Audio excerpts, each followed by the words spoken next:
Hello, heyo, greetings and salutations, my figure fellow pals and gals of the YouTube universe. As you can see, it's everybody's favorite figure collecting Lobo, and we are back, yes, once again back for another riveting Twitch segment. I'm sorry, I'm already thinking ahead. Another riveting episode of Figure Friday, but of course, Twitch will follow afterwards. Um, but let me be the first to say, you guys are amazing and you guys are essential. I don't know if anybody's told you that today, but I feel like you needed to be reminded. So, um, yeah. But as you can see, folks, it is that special time of the week where we spend some quality time together and basically nerd out about all things, figure, Funko, merchandise, memorabilia related of all kinds, shapes, colors, sizes, characters, series, you name it. Trust and believe, anything of that sort you're going to find right here on this channel. Now, not only are we coming at you live from TikTok, but we're also coming at you live from a YouTube channel as well. Thank you so much for the rose, mother. Smells delicious as always. It smells so good, so good. Oh my goodness. Oh my goodness. But yeah, I hope you guys are doing wonderful on this quite auspicious Friday evening. And of course, if you haven't already, please do me a favor. Go grab yourself something to eat, grab yourself something to drink, or if you want to just grab a snack, or if you just want to chill, please go ahead and help yourselves. And it's absolutely no rush because, again, this is a green zone, and I want everybody to feel as welcome and comfortable and safe as possible. Because again, you're all welcome here, and don't ever think that you're not. And don't worry about me. I got my drink right here. Little coalition between Sprite, some blue coconut, and cherry flavoring. And I gotta tell you, it's like a tsunami of flavor. It's just that good. It's just that good. Oh my goodness, that's just the bubbles. Goodness gracious. Oh, excuse me. I'm just gonna step away just for a second. Just turn the fan on. Hang on. Because unfortunately, with it being so cold these days, and it's actually still pretty cold outside, I gotta tell you, it's actually pretty warm in here. And yeah, I know you got. And I asked myself, but why am I wearing a long sleeve shirt? Well, I like to stay a little warmer. You know what I'm saying? Um, I do apologize if I butcher this name. Please forgive me. Kian Shi, thank you so much for the follow. Welcome and appreciate you. Oh, let me get a stretch. Oh, this. Oh, oh, beautiful. And also don't forget if you guys please remember, do me a favor to keep yourself hydrated, make sure you're eating just right, and please make sure you are touching grass, getting some of that sunshine because it does the body good. Trust and believe. I know most people would always see that as a bad thing, but trust me, the sunshine does the body good. Don't ever let anybody tell you otherwise. So please. But um, with that being said, we have hit the 3 minute mark, so we are going to go ahead and get started. I invite you guys to please sit back, relax, kick your feet up, take a deep breath, and just chill and mellow out with your boy. Because as you know, it's just you, me, and the merchandise of tonight. So why don't we go ahead and get started? Again, I want to say hello and welcome back for those who are just joining us, or if you're going to be watching this as a highlight, welcome as well. Now, for tonight's particular episode, we're actually going to be stepping into our spacecrafts and shooting up into the atmosphere, into the stars, as we visit that age-old galaxy far, far away to introduce two new figures tonight joining the Wolfpack. And of course, both of them are a pair of generals. So please give a salute to them both when they do appear. Please, for the love of all things, show some respect. Now, first up, we're actually going to be introducing the side of good.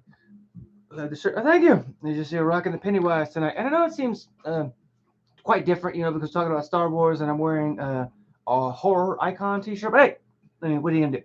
But yeah, like I said, we're going to be introducing our first guest of the evening. She represents the side of good, and I gotta tell you, she is our leading lady. And since the first time that I saw this beauty was actually in the Sky High movie and one of the best films to ever be made, Scott Pilgrim versus the World.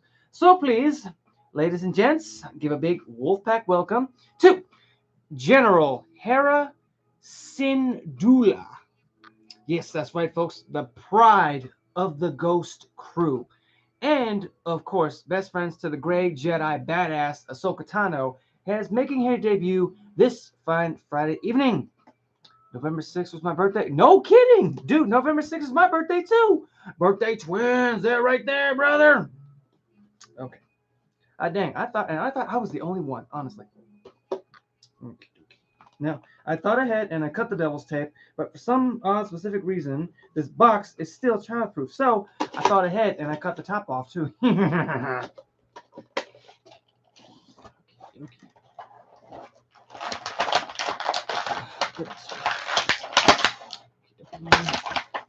get her little accessory out of here. Okay. Let me show you here. And bam, there she is. Now, as you can see, she's sporting the rebel colors. Of course, that's only because she's actually a leader of that. And of course, there's actually a reason she's repping the holster right here, and that's also because she just comes with one little accessory. Of course, little tiny blaster, which is really cool in my opinion, because now she's gonna be packing. And anybody else who thinks otherwise, you're gonna have to answer to the blaster. But I don't think I showed you guys on the YouTube, so let me go ahead and show you it. Hello and good evening. Hello and good evening, Sumire. Welcome. Got Iron Spider from and Taskmaster. Oh, nice, dude. Good finds. Really good finds. But since she's making her debut this fine Friday evening, she's also brought her military background and file. And of course, so here we go. Now, if I remember right, she was portrayed by the lovely actress Mary Elizabeth Winstead. Lady Harry here is actually known as the, I apologize if I butchered this name, the Twi'lek female revolutionary leader who actually became a central figure in the early rebellion against the Galactic Empire. And of course, the formation of the Alliance to restore the Republic. Now, she was born the daughter of General Cham Syndulla and Eleni Syndulla. And she also she was born on the planet of Ryloth with a brother who unfortunately died young. She saw firsthand the devastation of the Clone Wars and the reign of the Empire on her own home world, and I think that sucks honestly. And Syndulla actually stepped up. She became an expert pilot, and of course left her home world and her father's planetary resistance behind in the rear view. She set across off the galaxy to build her own resistance movement against the Empire aboard her starship known as the Ghost. And Kanan Jarrus, if you will, who's also a Jedi, actually survived Order 66. He joined alongside her during the Gorse conflict, and eventually became her lover and father of her son. Yes, this Lady Syndulla here did have a child, you know. You 100% Spider-Man 2. Nice, dude. Honestly, that's very good. Very good. I'm working on that. All I gotta do is get like a couple more trophies, and I'll platinum it. Honestly. Oh yeah. The rebellion that she was leading that I was talking about. It was small at the time, but the one that she led on Lothal actually gained the notice of Senator Bail Organa and his efforts to coordinate activities between various rebel cells across the galaxy. Pause for a moment, because pause for effect. Heck, 'cause I don't want you to think I'm talking too fast. If I do, I apologize. Now, and during that time, Hera and of course the Spectres actually joined one of these cells, the Phoenix cell, and she eventually became the Phoenix leader. And of course, with Phoenix Cell, Syndulla helped to expand their forces, gain new allies, and both establish a base of operations on the remote world of Atollan. I do apologize if I said that name wrong. Now, though they were unfortunately unable to help the Lothal as the Empire strengthened its grip on that planet. And of course, as the rebellion began to grow a whole lot larger and become more of a threat, um, the Empire selected Grand Admiral Thrawn and actually gave him the task of dismantling the rebels. Now, I kid you not, this just General Grand Admiral Thrawn, he is one of the worst of the worst when it comes down to it. He's not like Darth Vader level, but I mean, Ugh, he is definitely up there, honestly. Do I have any Iron Man figures? Currently, I do believe they are all in storage, if I remember right. But I do know for a fact that I have Iron Man's first suit. I have Iron Heart. I do believe I have what was that other one? Crap, I know I had a couple more, but I can't remember. They were both Iron Man suits. I think I had the Mark 42 and the the it was the all silver one before he painted it. I can't remember which one that was. I apologize. Where was I at? He dismantled the rebels. Oh yeah, yeah. And Hera actually continued to lead the Phoenix Cell and became a very influential leader of that rebellion. And of course, in the following years, during the Galactic Civil War, Hera actually continued to be one of the most crucial leaders in the Alliance. And Hera actually took part in the Alliance's pivotal moments on Scarif. And of course, Mako Ta, Hoth, and eventually Endor. And of course, the battle which saw the death of Emperor Palpatine and the fracture of the Empire itself. Now, here's where it gets a little bit different. Following this, the Galactic Republic was actually restored as the New Republic by the Alliance along with the Galactic Senate being reconvened, you know?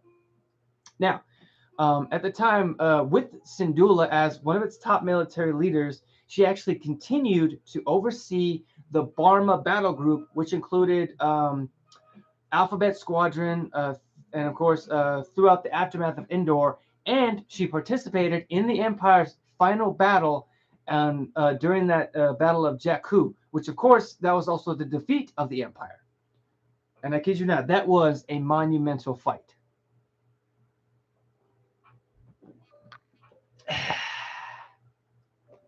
Oh my goodness. Now, before I move on, I very much want to get her weapon into her holster so that way she has no reason to use it on me. I'm going to set her ever so gently right over here so she can chill. Oh, wait. Backwards. Nope. It's your plastic. There you go. Okay. Now, I did find out some pretty interesting facts about Lady Syndulla here. For example, she was actually, like during the Battle of Hoth, she was actually on Hoth, but that was just before the battle actually broke out there when she actually ended up vacating the premises. So she was there, but at the same time she left just as the battle took off. Now, um, like her race, since it's called Twi'leks, they also speak with certain accents, which of course in her case is French. But the twist is that she only speaks that way when she's really, really angry, really pissed off. And now I know I told y'all she was the leader of the Ghost Crew, but she did have a pretty cool little nickname, and that was Space Mom, simply because the squad felt like she was babysitting all the time. So I mean, it's kind of natural. So you guys good? I want to make sure you're good before we continue because we're about to move on. Like Revel Tech Iron Man. I honestly have not heard about that one. I'll have to look that one up. Really, it sounds very, very interesting. Sorry, guys. A little gas, little gas, little gas. Okay. So we're gonna go ahead and switch gears. We're gonna flip the coin over, and of course, we're gonna switch quadrants as we move into the separatist side. Yeah, the evil side of the galaxy. To introduce our next guest of the evening, who gave. I'm sorry. I just have to take a minute. This guy actually gave just the world's most iconic interactions that all started when one particular Jedi said the two words, "Hello there."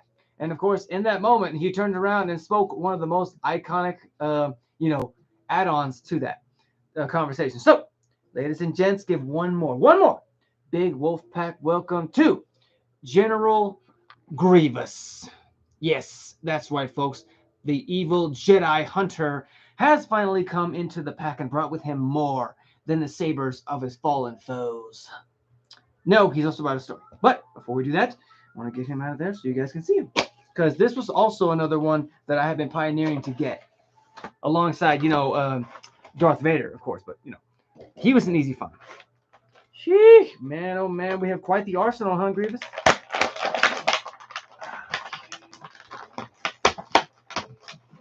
Okay. Oh wow, wow! Check him out. A fine addition to my collection. As you can see, folks, the just the scale. He's extremely light, like literally. But then again, when you got no like no body on you, no muscle, no tissue, none of that. This guy is literally almost all cyborg. He looks so awesome, seriously. And I wonder, can yes, his arms can separate. That's awesome.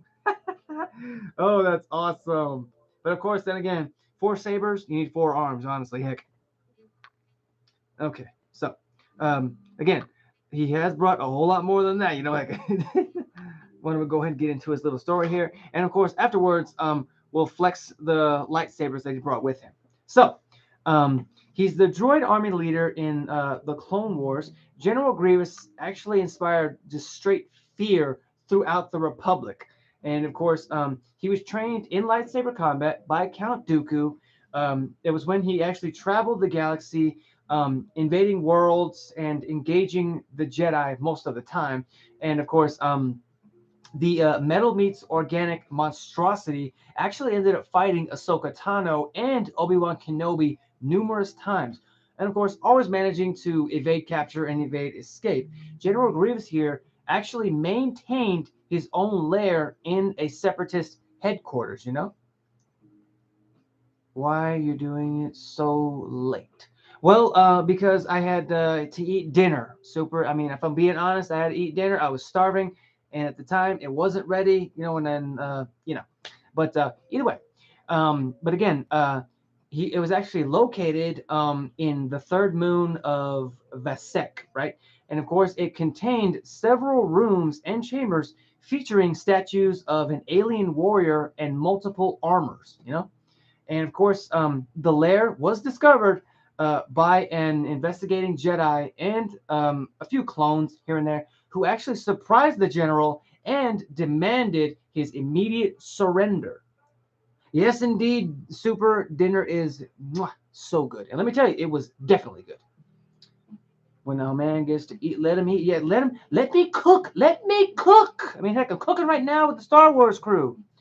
But Mish, hey Mish, what's up? How you doing? Good evening. Welcome, welcome. What was that? Oh yeah. They actually they demanded his immediate surrender. But I mean, you got to think this is General Grievous here. Is he really going to surrender that easily? I don't think so. Now, while he suffered severe injuries, you know, it's true.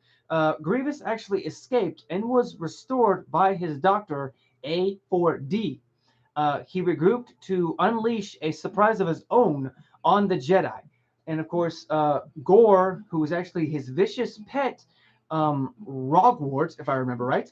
Um, I said, I appreciate the sunglasses. Thank you so much for the sunglasses. I'm styling. I'm styling. Super. Thank you so much for the heart. Appreciate you. Right there, man. Right there. Right there. Trust and believe. Um, while Gore was actually destroyed in the process, Grievous himself actually killed a young Padawan called Not Dar and actually overwhelmed Kit Fisto in lightsaber combat. Now, the general actually survived to fight another day, which is not really surprising to me because, I mean, the guy can twirl around four freaking lightsabers at a time, you know, heck. But we're going to delve a little bit more into the story with him. Under the orders of both Count Dooku and Darth Sidious, General Grievous actually led a daring kidnapping of Chancellor Palpatine in the Battle of Coruscant. Now, keeping his prisoner in the custody of Dooku aboard his flagship, Grievous was, you know, unsurprised when Jedi Obi-Wan Kenobi and Anakin Skywalker arrived to stage a daring rescue, you know? The Jedi actually proved victorious for a time, and of course, with Anakin ended up killing Dooku and freeing the Chancellor in the process, you know. But they were soon apprehended by Grievous's droids, you know, brought before him, and of course, in that time, since they were surrounded, Grievous ended up taking their lightsabers and, of course, adding them to his collection, being the fine additions they are.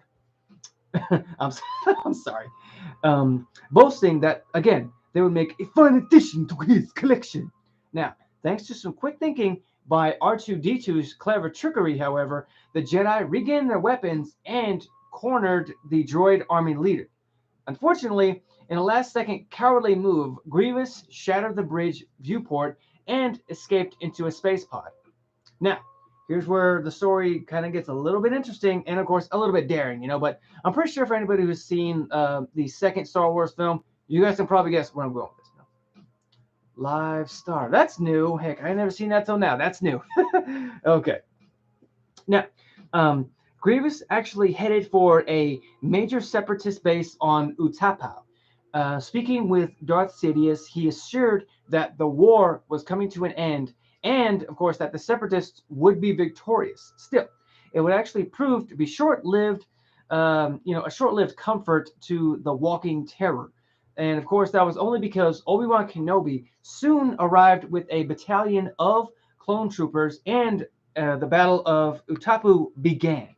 Now, the general and Obi-Wan Kenobi actually dueled, and despite wielding 4 lightsabers at a time at once, Grievous was actually dismembered and once again tried to flee. However, when Obi-Wan gave chase and the two eventually fought in a knockdown, dragged out fistfight, right? The Jedi lost his lightsaber, and unfortunately, he found himself dangling from a cliff, which, of course, to me, I felt like was sort of a flashback moment because if you remember, if you guys have seen the first Star Wars film, the episode 1, The Phantom Menace, um, if you notice, right, in order, but just before he killed, oh my God, what was his name? Oh my God, oh my God, oh my God, what was his name? Oh my God, oh, forgive me, Darth Maul, Darth Maul, Darth Maul. Just before he killed Darth Maul, again, he was dangling down a very, very precarious position. I'm sorry. Order 66 right after. Yes, Order 66. Do I play for? Yes, I do play Fortnite. Yeah, occasionally. Yeah, I do. What was that? He was dangling from the cliff. Oh yeah, yeah. And of course, Grievous at the time actually appeared to have the upper mechanical hand, however. But as the general menacingly lurched forward towards him, prepared to give the final blow, Obi-Wan actually summoned the Force ability to deliver the final blow when he brought a blaster into his hand and shot Grievous in the chest, igniting what remained of his organic matter. And the fearsome menace was no more. No more at all, and he was done. Me and you need to play sometime again. Trust and believe, man. I will definitely try. But you got to remember, with Modern Warfare 3, since it just dropped, and of course, Mortal Kombat 1, Omni-Man just dropped, I'm going to be kind of busy for the next couple of days, maybe weeks. I'm not really sure. But trust me, I will try to squeeze in Forticus. Trust and believe. Now, being that I told y'all his life story, now I would very much like to flex his weapons of choice.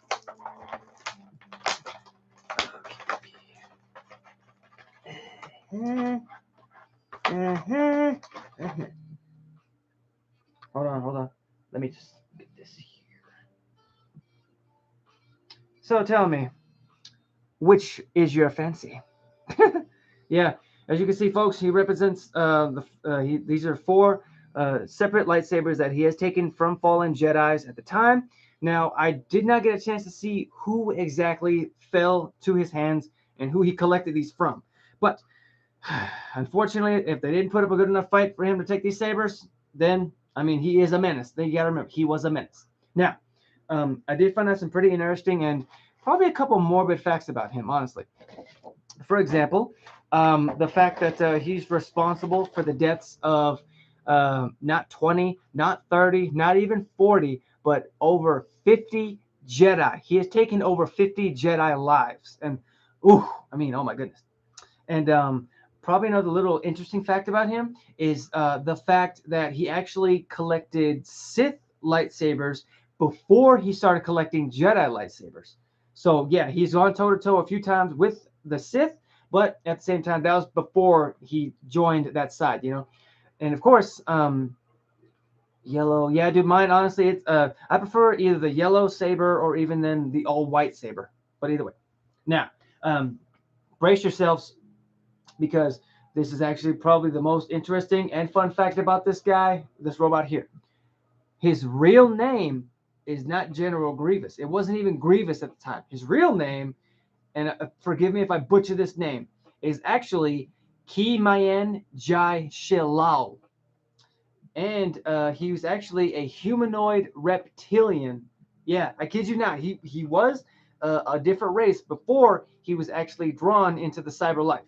Now I know I told y'all his history and everything, but yeah, that's actually really crazy because I didn't know that for a fact until I read up a little bit more on his character. He was a reptilian human before he became this. But oh my goodness. But yeah, I'm gonna go ahead and get up out of here, guys. I want to say thank you to everybody who came out to see me tonight. You guys are breathtakingly awesome. I appreciate y'all so much. You know, nothing but love and respect for all y'all. And I will be shooting over to my Twitch to do some gameplay. Not sure what yet. Maybe Modern Warfare. I might get back into season 2 of Mortal Kombat 1 since On Demand just dropped, and a new season for Invasion Mode. We will see. I look forward to seeing you guys there. And feel free to hit this subscribe button when it does appear. And of course, feel free to sample either one of these fine videos as they do appear as well. And of course, I look forward to seeing you guys next week for another riveting episode. So, as always, folks, stay safe, stay awesome, stay weird, stay yourselves, and be zen as always. Peace.